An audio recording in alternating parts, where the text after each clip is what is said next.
And welcome to Hannity, and we begin tonight with a Fox News alert. We are following two massive stories tonight that could rock the 2024 election. First, the long-awaited special counsel report on President Biden's mishandling of top-secret classified documents from his time as even a senator, but vice president, have now been made public. That report, it is beyond damning.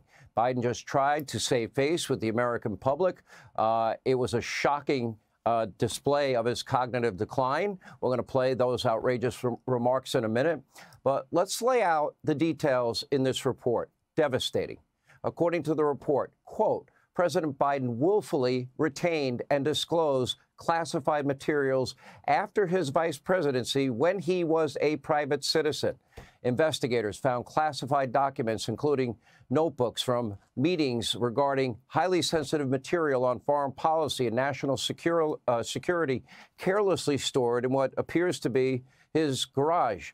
And while what the special counsel found about Biden's handling of classified documents was alarming, what it says about his cognitive state is, quite frankly, shocking.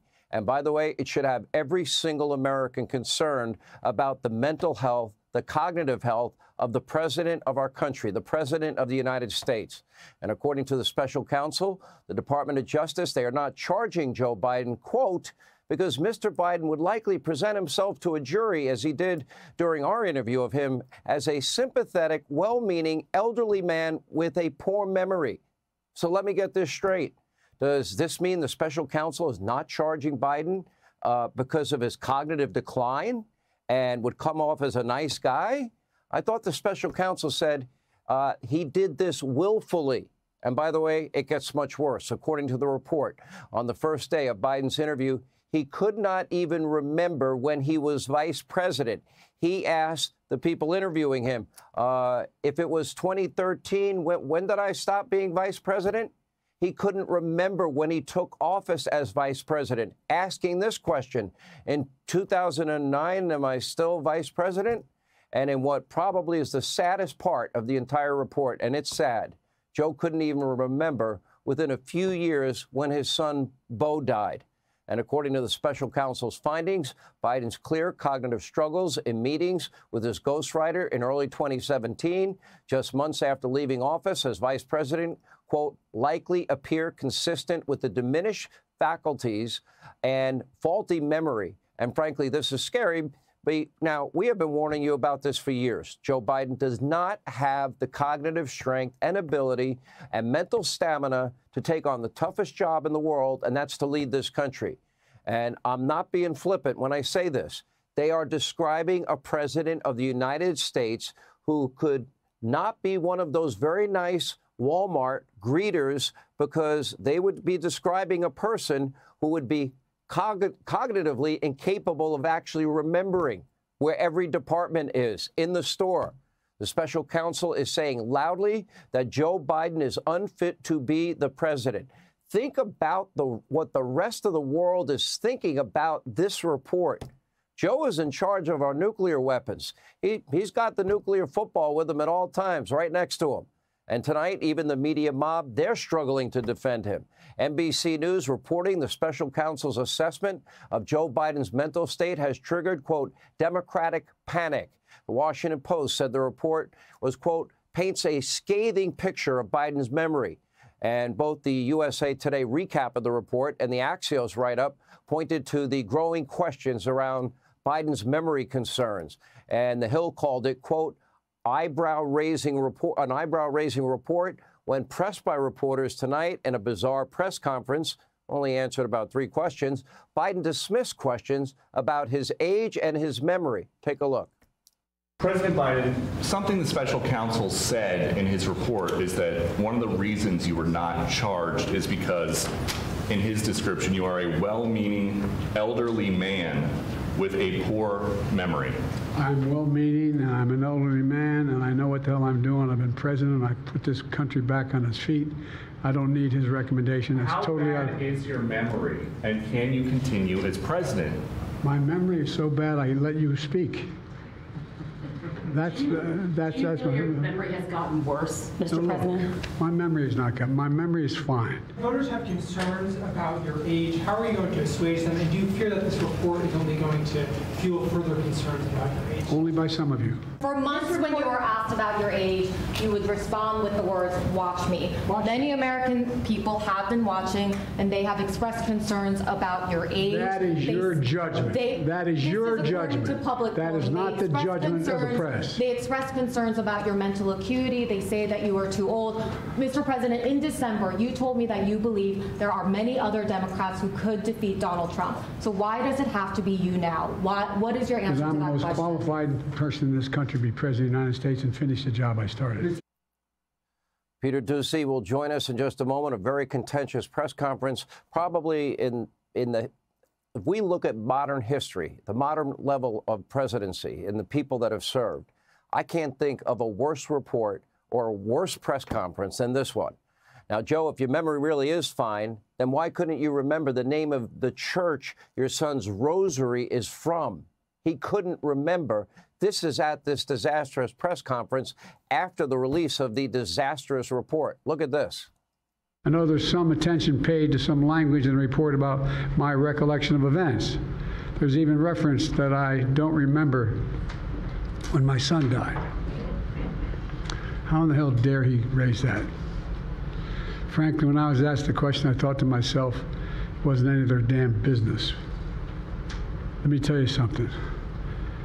Some of you have commented, I wear since the day he died, every single day, the rosary he got from Our Lady of... Every Memorial Day we hold a service remembering him, attended by friends and family and the people who loved him. Our Lady of... I'm not making fun.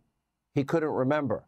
And that wasn't his only blunder in this short press conference. He also called the president of Egypt, the president of Mexico. That means President el-Sisi. Take a look. The conduct of the response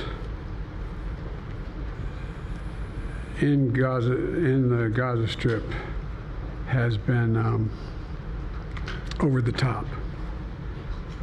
I think that,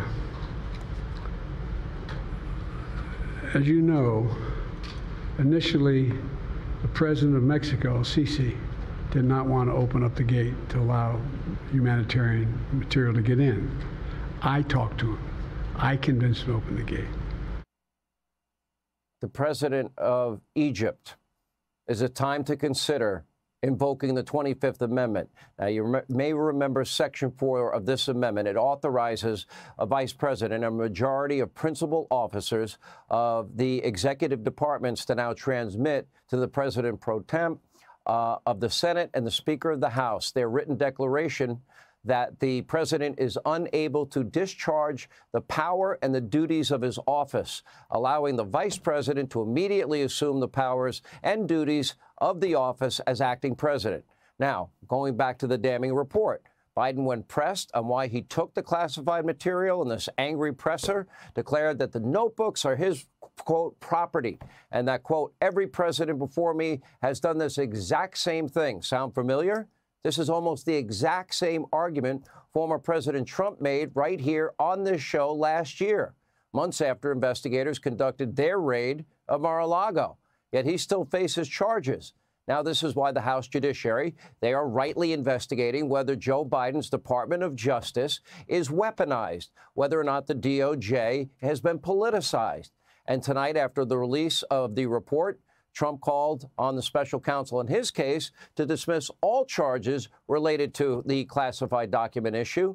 But sadly, what have we learned? If you're Hillary Clinton, if you're Joe Biden, you get one system of justice. We have a two-tiered system of justice.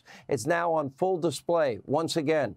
Hillary Clinton, remember her, deleted 33,000 subpoenaed emails, some with top-secret classified information off her private server. She faced no charges. And don't forget, we know about the top-secret classified documents that James Comey did find, but no reasonable prosecutor would prosecute. Now, Joe gets off without charges, just like Hillary, and James Comey, James Comey exonerates Hillary, and Donald Trump gets, his home raided and charges brought against him. Remember, James Comey found tons of classified email on that laptop. Top secret, classified email. It was believed that our enemies might have had access to it. But first, our other top story tonight. We'll get back to this in a minute. Earlier today, the Supreme Court, they heard oral arguments over the Colorado attempt to ban Donald Trump from that ballot. And it was a disaster from start to finish for the leftists in Colorado. Listen to this. If Colorado's position is upheld, surely there will be disqualification proceedings on the other side. I would expect that a goodly number of states will say, whoever the Democratic candidate is, you're off the ballot, and others, for the Republican candidate, you're off the ballot. And it'll come down to just a handful of states that are going to decide the presidential election. That's a pretty daunting consequence. What about the idea that we should think about democracy, think about the right of the people to elect candidates of their choice, of letting the people decide, because your position has the effect of disenfranchising voters to a significant degree. The question that you have to confront is why a single state should decide who gets to be president of the United States. Hey, Sean Hannity here. Hey, click here to subscribe to Fox News YouTube page and catch our hottest interviews and most compelling analysis. You will not get it anywhere else.